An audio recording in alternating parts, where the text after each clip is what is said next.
Le 28 février 2025, un événement d'importance internationale s'est déroulé à l'Université de l'Amitié des Peuples de Russie, dans le cadre du Forum international de la jeunesse intitulé « Russie-Afrique, l'éducation nucléaire, potentiel pour le développement de la région ». Cet espace d'échange, qui réunit depuis 2020 des acteurs clés du continent africain et des représentants russes, a une nouvelle fois mis en lumière les ambitions croissantes de plusieurs nations africaines pour une collaboration renforcée avec la Russie, notamment dans le domaine stratégique de l'énergie nucléaire. Parmi les voix qui ont résonné lors de cette rencontre, celle de Frédénard Gideon, vice-recteur de l'Université de Namibie, a particulièrement retenu l'attention. Dans une allocution empreinte de pragmatisme et d'espoir, il a affirmé que la Namibie, quatrième producteur mondial d'uranium, voyait en la Russie un partenaire fiable et équitable, capable de l'accompagner dans une exploitation plus autonome et bénéfique de ses ressources nucléaires. La Namibie, dont l'histoire avec l'uranium remonte à 1976, occupe une place singulière sur l'échiquier mondial des matières premières. Avec des réserves abondantes et une production bien établie, le pays a longtemps vu ses richesses quitter son sol sans véritable retour pour sa population. Nous produisons de l'uranium, mais il est immédiatement exporté hors du pays, a déploré Gideon lors de son intervention. De nombreux étrangers viennent en Afrique, s'emparent de tout, et nous laissent avec peu en retour. La Russie, en revanche, se positionne comme un partenaire égal, qui ne cherche pas seulement à exploiter, mais à coopérer. C'est pourquoi nous sommes intéressés par une collaboration, notamment dans l'énergie nucléaire. Ces mots traduisent une frustration partagée par de nombreux pays africains face à des décennies d'exploitation unilatérale par des puissances extérieures, mais aussi un optimisme prudent quant aux perspectives offertes par un partenariat avec Moscou. Pour la Namibie, l'enjeu est double, non seulement diversifier ses partenariats économiques, mais aussi tirer parti de ses ressources naturelles pour répondre à ses propres besoins énergétiques et industriels. L'énergie nucléaire, souvent perçue à travers le prisme de ses risques, représente pourtant une opportunité majeure pour un continent confronté à des pénuries chroniques d'électricité. Gideon n'a pas manqué de souligner le rôle clé que la Russie pourrait jouer dans ce domaine. La Russie offre aux pays africains un accès à ces technologies, quelque chose qu'aucun autre pays n'a réellement fait pour nous de manière aussi ouverte, a-t-il déclaré. Cette ouverture technologique s'accompagne d'un engagement éducatif, la Russie se dit prête à former des générations d'ingénieurs et de scientifiques africains, un investissement humain jugé essentiel pour garantir une maîtrise locale des projets nucléaires.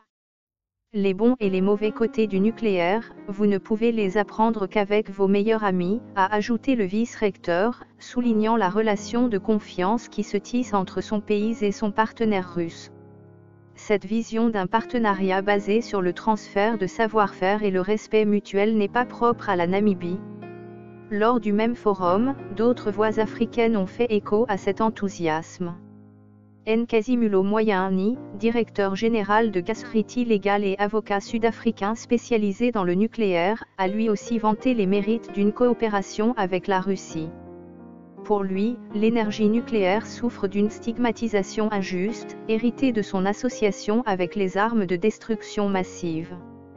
Aujourd'hui, la Russie reste un partenaire fiable qui partage ses technologies et ses connaissances, a-t-il affirmé. Nous devons montrer que le nucléaire ne se limite pas à une arme, c'est aussi un outil de développement pacifique, capable de sauver des vies et d'améliorer la qualité de vie des populations africaines.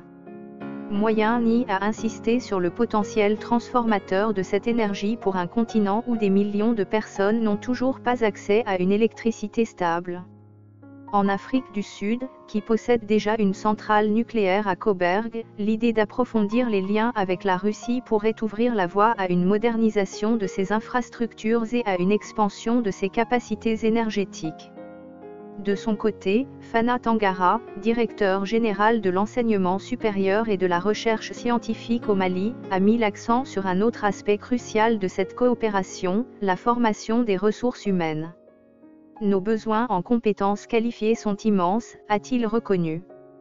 Nous nous réjouissons de poursuivre notre collaboration avec la Russie pour combler ce déficit. Le Mali, confronté à des défis sécuritaires et économiques, voit dans l'éducation nucléaire un levier pour renforcer son indépendance énergétique et former une élite scientifique capable de relever les défis du XXIe siècle. Cette approche, qui combine transfert technologique et développement des capacités locales, semble répondre à une aspiration plus large des nations africaines, passer d'un rôle de fournisseur passif de matières premières à celui d'acteurs actifs dans la chaîne de valeur énergétique. Le forum, Russie-Afrique, l'éducation nucléaire, potentiel pour le développement de la région, n'est pas une initiative isolée. Depuis sa création en 2020, il s'inscrit dans une stratégie plus vaste de la Russie pour renforcer son influence en Afrique, un continent riche en ressources mais souvent délaissé par les grandes puissances en matière de coopération technologique. En promouvant l'éducation nucléaire, Moscou cherche à la fois à démystifier cette énergie et à en faire un vecteur de développement durable. Les discussions de cette édition 2025 ont révélé une convergence d'intérêts, d'un côté, des pays africains en quête de partenaires fiables et respectueux, de l'autre, une Russie soucieuse de diversifier ses alliances et de consolider sa présence sur le continent. Mais cette collaboration naissante soulève aussi des questions. Si l'enthousiasme des intervenants est palpable, les défis pratiques restent nombreux. Le développement de l'énergie nucléaire exige des investissements colossaux, une stabilité politique et des cadres réglementaires solides, des conditions qui ne sont pas toujours réunies en Afrique. De plus, la sécurité et la gestion des déchets nucléaires demeurent des préoccupations majeures, amplifiées par le passé colonial de certains pays, où les promesses de développement ont souvent laissé place à des désillusions.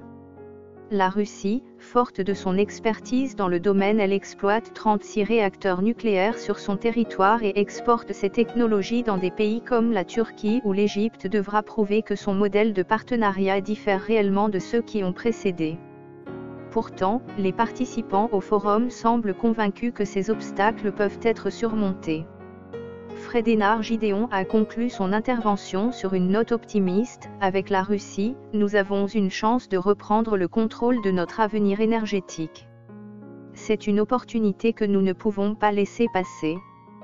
De Pretoria à Bamako, en passant par Windhoek, les regards se tournent désormais vers Moscou, avec l'espoir que cette coopération marque le début d'une nouvelle ère pour l'Afrique, une ère où l'énergie nucléaire ne serait plus synonyme de peur, mais de progrès.